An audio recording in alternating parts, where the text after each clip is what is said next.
mindfulness is significant. I think the reason it's so significant is it speaks quite directly to so many of the forms of our modern dis-ease. I'm going to characterize them in quite general terms. You can find your own ways to characterize them, but very often when we teach mindfulness courses, people will say, I just feel my life is getting faster and faster. There's too much to take in. I'm always looking ahead to the future. I just want to live my life fully. I want to experience things in the present moment. And there's connection between all of that, which is clearly to do with the way our society is changing, and the kind of difficult experiences that we have, like stress, anxiety, and depression, which are also to do with our minds and the fact that our minds aren't within our control. We can't stop worrying by deciding to stop worrying.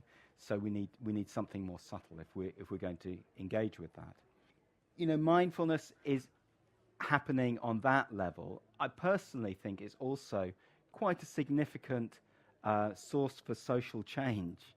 I mentioned Parliament, and there is a lot going on in Parliament with interest in mindfulness and supporting mindfulness, but also seeing that the approach we have in mindfulness, where we're not looking ahead to the future. We're not thinking about our experience in terms of what we can achieve. It's not. It's a non-instrumental way of thinking about our experience. That actually is very relevant to a lot of the policy issues that politicians have to think about. We live in a target-driven culture. Psychologically, we know that targets and the idea that we're measuring ourselves against some kind of ideal causes stress and distress. That's a lot of the psychology behind the mindfulness movement.